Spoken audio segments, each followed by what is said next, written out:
வாழ்க வையகம், வாழ்க வளமுடன்.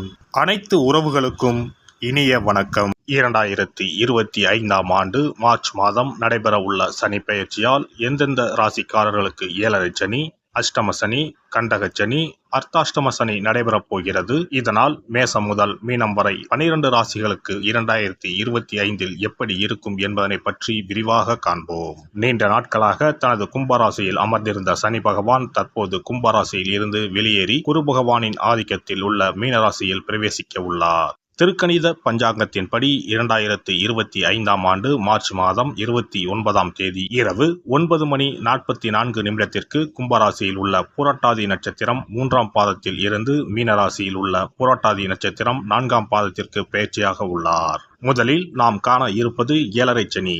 7.5 சனியை 2.5 ஆண்டு காலமாக பிரித்து சொல்லலாம். முதல் 2.5 வருடத்தை விரயசனி என்றும், அடுத்து வரக்கூடிய 2.5 வருடத்தை ஜென்மசனி என்றும், இறுதியாக வரக்கூடிய 2.5 வருடத்தை பாதச்சனி என்றும் அழைக்கின்றோம். கடந்த ஆண்டு 2023இல் இருந்து மகர ராசிக்கு பாதசனியும், கும்பராசிக்கு ஜென்மசனியும், மீனராசிக்கு விரயசனியும் நடைபெற்று வருகிறது. இனி வரக்கூடிய சனி பெயர்ச்சியால் மேச ராசிக்காரர்களுக்கு 7.5 சனி ஆரம்பித்து அடுத்த 2.5 வருடம் விரயசனி நடைபெற உள்ளது. மீனராசிக்கு விரயசனி முடிந்து ஜென்மசனியும், கும்பராசிக்கு ஜென்மசனி முடிந்து பாதசனியும் நடைபெற உள்ளது. மகர ராசிக்காரர்கள் 7.5 சனியில் இருந்து முழுமையாக விடுதலை அடைய உள்ளீர்கள். ராசிக்கு 4ஆம் இடத்திற்கு சனி பகவான் வரும் பொழுது நடைபெறுவது அர்த்தாஷ்டம சனியாகும். ராசிக்கு 7இல் சனி பகவான் வரும்போது நடைபெறுவது கண்டக சனியாகும். ராசிக்கு 8இல் சனி பகவான் வரும்போது அஷ்டம சனி நடைபெறும். வரும் சனி பெயர்ச்சியின் போது மகரம், கடகம், விருச்சிக ராசிக்காரர்கள் சனியின் பாதிப்பில் இருந்து விடுபட உள்ளீர்கள். மேச ராசிக்கு விரயச்சனியும், ரிஷப ராசிக்கு லாபச்சனியும், மிதுன ராசிக்கு கர்மச்சனியும், கடக ராசிக்கு பாக்கியச்சனியும் நடைபெறப் போகிறது. சிம்ம ராசிக்கு அஷ்டமச்சனி, கன்னி ராசிக்கு கண்டகச்சனி, துலாம் ராசிக்கு ரோகச்சனி, விருச்சிக ராசிக்கு பஞ்சம சனி, தனுசு ராசிக்கு அர்த்தாஷ்டம சனி, மகர ராசிக்கு சகாய சனி, கும்பராசிக்கு பாதசனி, மீன ராசிக்கு ஜென்மசனி நடைபெற உள்ளது. இனி இந்த பெயர்ச்சியால் உங்கள் ராசிக்கு உண்டாகும் சுபபலன் என்ன என்பதனையும், அசுப பலன் ஏற்படுமாயின் ராசிக்காரர்கள் செய்ய வேண்டிய பரிகாரம் என்ன, வழிபட வேண்டிய தெய்வம் யார் என்பதனை பற்றியும் விரிவாக காண்போம். நடைபெற போகும் இந்த சனி பெயர்ச்சியால் உங்கள் வாழ்வில் வளமும் நலமும் செல்வ செழிப்பும் பெற்று வாழ்வில் உயரிய நிலையை அடைய எல்லாம் வல்ல எம்பெருமானை வேண்டி விரும்பி கேட்டுக்கொள்கிறேன். விருச்சிக ராசி அன்பர்களே, 7.5 சனியால் பாதிக்கப்பட்டு வந்த நீங்கள் அதற்கு அடுத்தபடியாக வந்த அர்த்தாஷ்டம சனியால் கடுமையாக பாதிக்கப்பட்டு வந்திருப்பீர்கள். வரும் 2025ஆம் ஆண்டு சனி பெயர்ச்சியால் உங்களுக்கு அர்த்தாஷ்டம சனி விலகுகிறது.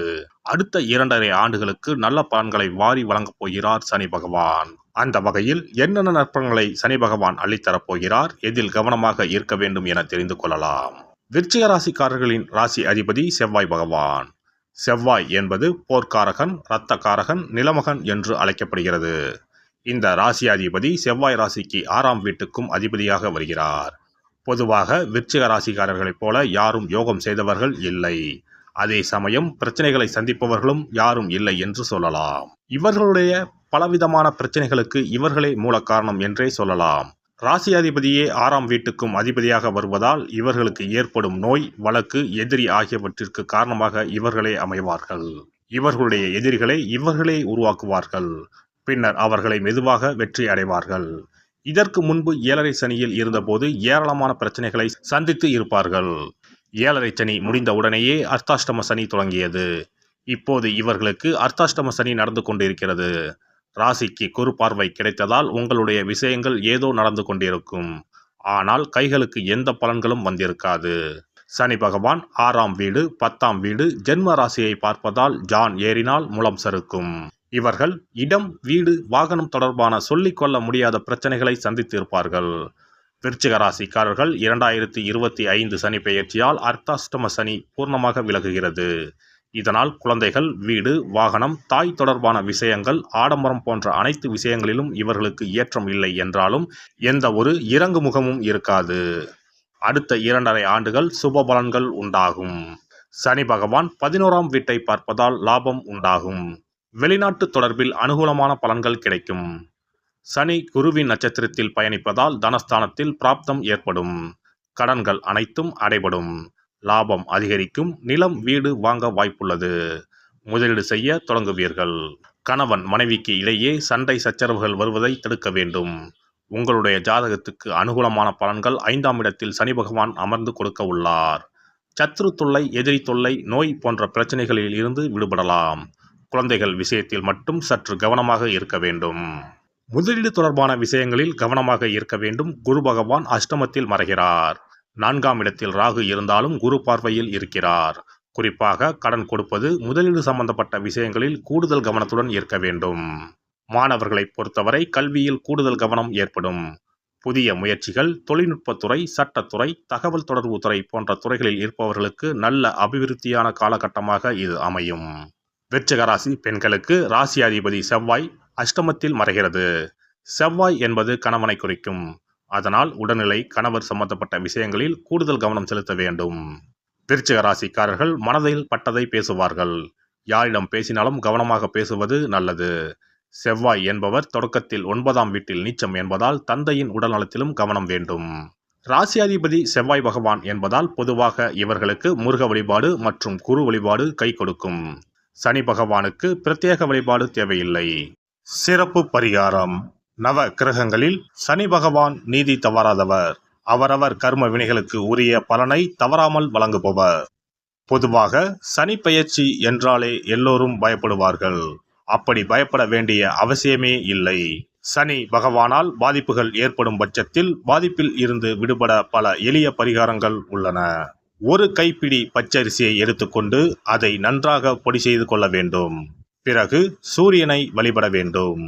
சூரியனை வழிபட்ட பிறகு குளக்கரையிலோ மரத்தின் அடியிலோ உள்ள விநாயகரை 3 முறை வலம் வந்து வழிபட்டு விட்டு பொடி செய்த பச்சரிசி மாவை தரையில் போட வேண்டும். அப்படி போடும் மாவை எறும்புகள் எடுத்து செல்லும். குறிப்பாக வன்னி மரத்தின் அடியில் இருக்கும் விநாயகரை வலம் வருவது மிகவும் விசேஷம். இந்த பரிகாரத்தை எப்போதுமே தொடர்ந்து செய்வது மிகவும் நல்லது. ஒருவருக்கு சனி தசை வந்துவிட்டால் அவருக்கு சந்தேக புத்தி வந்துவிடுகிறது. யார் சொல்வதையும் ஏற்றுக்கொள்ள மாட்டார்கள். குறிப்பாக அஷ்டமத்து சனி மிகவும் கஷ்டப்படுத்திவிடும். 7.5 சனியின் பாதிப்பை விடவும் அஷ்டமத்து சனி மிக அதிக பாதிப்பை ஏற்படுத்தும். அஷ்டம சனி நடப்பவர்கள் சனியினால் ஏற்படக்கூடிய பாதிப்புகளில் இருந்து விடுபட பின்கூறும் நியதிகளை கடைபிடித்தால் பாதிப்புகளின் தாக்கத்தில் இருந்து விடுபடலாம். சனி தசை நடக்கும்போது எந்த செயல் செய்தாலும் தாமதமாகும். அதற்காக கோபப்படக்கூடாது. பொறுமையாக இருக்க பழகிக்கொள்ள வேண்டும். தினமும் காகத்துக்கு எள் கலந்த சாதம் வைக்கவும். பிரதோஷ பூஜைகளில் பங்கேற்பது நல்லது. சனிக்கிழமை தோறும் சனி பகவானுக்கு இரும்பு அகல் விளக்கில் நல்லெண்ணெயில் தீபம் ஏற்றி வழிபடவும். கருங்குவளை மலர்களால் சனி பகவானுக்கு அர்ச்சனை செய்து வரலாம். வன்னி மர இலைகளை மாலைகளாக தொடுத்து சிவபெருமானுக்கு சனிக்கிழமை தோறும் சாற்றி வணங்கி வழிபடவும். சனிக்கிழமை அன்று அசைவ உணவு கண்டிப்பாக சாப்பிடக்கூடாது. சனிக்கிழமை தோறும் நல்லெண்ணெய் குளியல் செய்தால் கெடுதல் குறையும். விநாயகர் வழிபாடு செய்யலாம். அனுமன் வழிபாடு சனி பகவானின் தொல்லைகளை குறைக்கும். ஞாயிற்றுக்கிழமை மாலை ராகு கால வேளையில் கால பைரவரை வணங்கி வரலாம். தேய்பிறை அஷ்டமி நாளில் கால பைரவரை வணங்கி வருவது நன்மை தரும். ஏழை மாணவர்களின் படிப்பு செலவுக்கு உதவலாம். சனி பிரதோஷ வழிபாடு செய்வது சிறப்பு. அன்னதானத்துக்கு உதவி செய்யலாம். சித்தர்களின் பீடங்கள், ஜீவ சமாதி பீடங்களுக்கு சென்று வணங்கி வழிபடலாம். வன்னி மரத்தை சுற்றி வந்து வணங்க வேண்டும். இதனால் சனி பகவானின் கொடுமையான பாதிப்புகள் விலகிவிடும். பிரதோஷ காலத்தில் சிவபெருமானுக்கு வில்வ இலை கொடுத்து வணங்க வேண்டும்.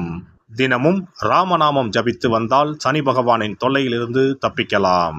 கால்கள் இல்லாமல் நடக்க இயலாதவர்களுக்கு இயன்ற உதவியை செய்யலாம். இந்த வழிமுறைகளை முறையாக கடைபிடித்து சனியினால் ஏற்படக்கூடிய பாதிப்புகளின் தாக்கத்தில் இருந்து விடுபடலாம். எல்லாம் வல்ல இறையருளால் நீங்களும் உங்கள் அன்பு குடும்பமும் உடல் நலம், நீலாயுள், நிறை செல்வம், உயர் புகழ், மெய்ஞானம் ஓங்கி வாழ்க வளமுடன். இந்த வீடியோ பதிவு உங்களுக்கு பிடித்திருந்தால் லைக் பண்ணுங்க, கமெண்ட் பண்ணுங்க, ஷேர் பண்ணுங்க. மறக்காம சப்ஸ்கிரைப் பண்ணுங்க. பக்கத்துல இருக்கிற பெல் பட்டனை கிளிக் பண்ணுங்க. நன்றி, வணக்கம். ஓம் நமச்சிவாய. சிவாய நம.